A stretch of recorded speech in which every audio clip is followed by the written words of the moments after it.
What it do, Dream Team? Welcome back to the channel. Here we are with another reaction video. We have Anything Can Be Said in Australia.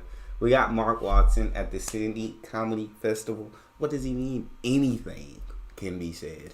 Before we dive in and find out, make sure that if you happen to enjoy it, that you subscribe and get a video a thumbs up.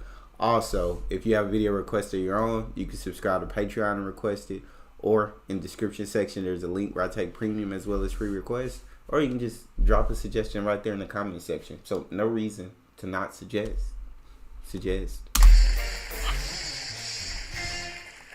Hi.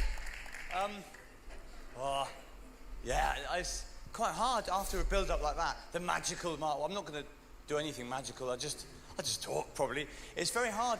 It's very hard to know what level the expectations should be at. I want you to be excited, but at the same time, you shouldn't expect too much. This will just be. It'll be good. It won't be shit, but it might not be. We'll just see what happens. You know, I'm British people. You know what British people. We're very apologetic people. I got this from my dad. My dad's philosophy of life was basically expect a fairly shit life, and then then if you have a sort of not too shit life, you're happy, and it has. There you go. Right? Have no expectations, and you're happy with whatever you get, basically.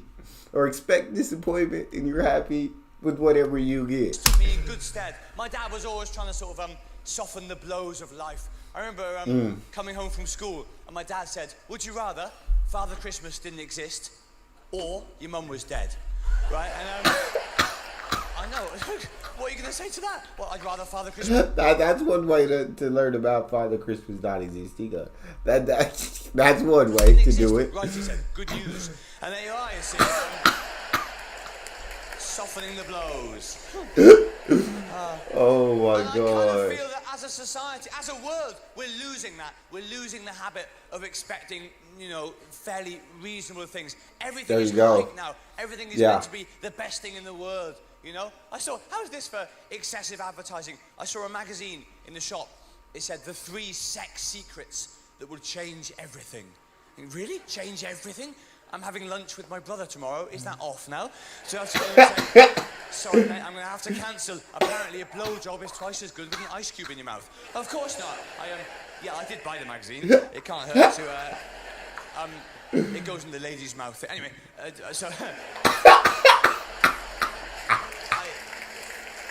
just in case anyone's thinking I'd like more information, you wouldn't put it in your own mouth. It'd be the same experience, but you'd be cold and uncomfortable. Sorry, that makes sense.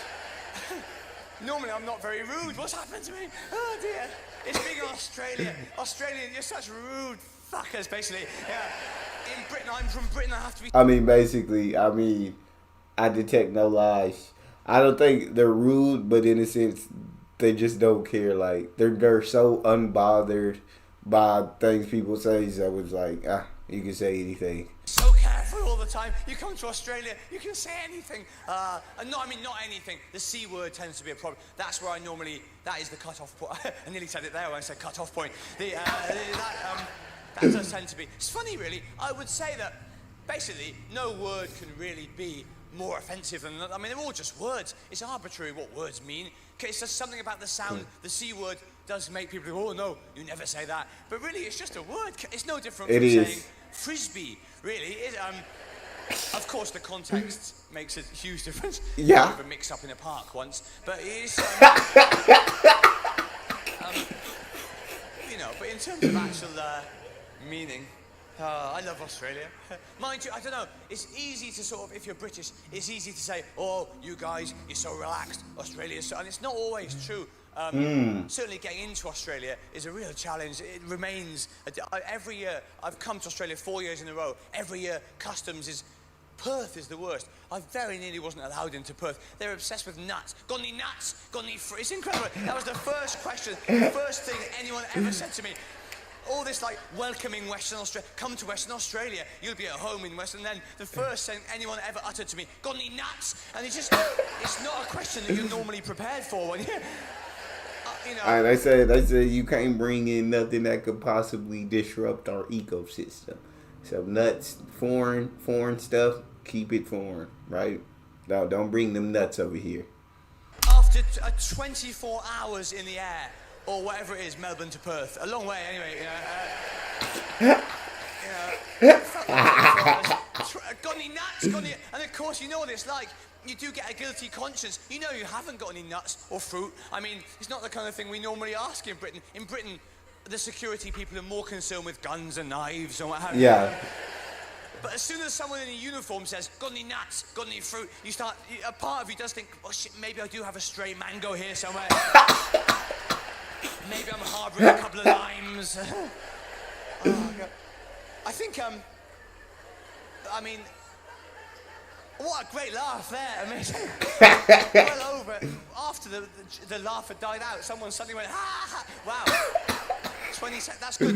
Most people are laughing at the punchlines. If a few people can fill in between, that's really handy for you. I think Perth is maybe just... Is anyone... I shouldn't think so. Is anyone from Perth? Oh, yeah. Would you say it is full of... unusually full of maniacs, Perth? Yeah. Nearly everyone I met in Perth was Okay. Perth. I mean, it's a lovely place, but on my first day in Perth, I was... Is it full of maniacs? Y'all answer me in the comment section. I need honest answers here. Is Perth usually full of maniacs? Honestly. Involved in a car crash. I was in a taxi, and my taxi driver went mad, and he wound down the window and started.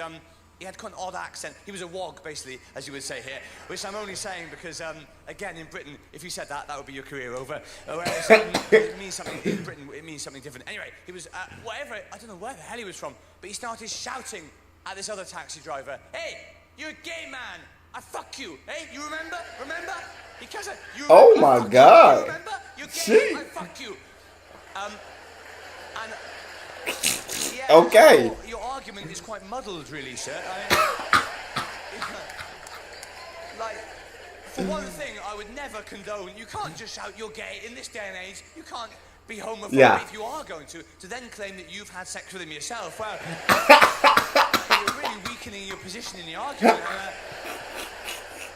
And the other guy was giving him the wanker sign. They were honking their horns, all horrible stuff. I mean, as I say, this is Perth. I just wasn't expecting it. I live in London. In London, they would still be fairly good friends by London standards, but like in Western Australia. And then my taxi driver started looking to the future. He started saying, "Hey, I fuck your whole family next week. Next week, I come round, I fuck all your family next week." Dang, all these F-bombs are gonna get that video demonetized. But I love you guys, so we're gonna keep it. Not immediately, but next week it will happen. I was impressed for a psycho. At least he had a time scale in mind. Yeah. It'll probably be, we'll aim for 7:30. It could be nearer 8 by the time we get there. Oh dear, dearie me. Yeah. Still, it's a wonderful place, Australia, as I say. And I must say, you've been very nice. I've got to go in a minute. This is the nature of the show. You're there and you're gone, but you've been yeah, really nice crowd. It's been quite sort of fun, really. Comedy's, it's really fun doing this. People imagine it's really terrifying. People always say, "Oh, you're so brave," which is nonsense, really. A lot of people are much braver than me. A nurse said to me, "You're so brave." But imagine, a nurse is much more courageous than a comedian. Imagine having to give hope to someone that's ill. I'd be terrible as a nurse. If someone was saying to me, "Am I dying? Just tell me, am I going to die?" I'd find it very hard not to say, "You do look pasty." Yeah, I wouldn't start watching 24, put it that way.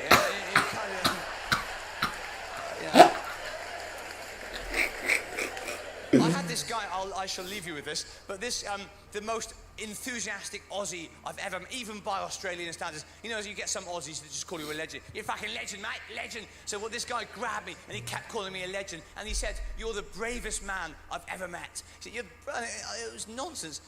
And I said to him, "I bet you've done something braver than being a comedian." And it turned out this guy was a bungee jumper. He was an extreme sports fanatic, and he had in Adelaide. He bungee jumped naked for the Good Friday appeal. And he was saying to me, "Which one of us is brave?" I said to him, "I would never in a million years go to Adelaide." And this is what I'm talking about.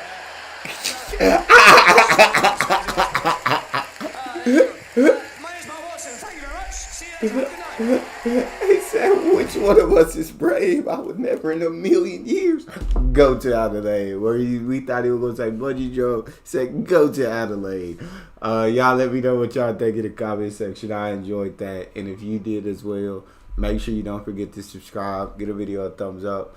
Check out this next video up here. Yeah, watch it. and then just keep watching and just binge everything. But I'll see you guys next time.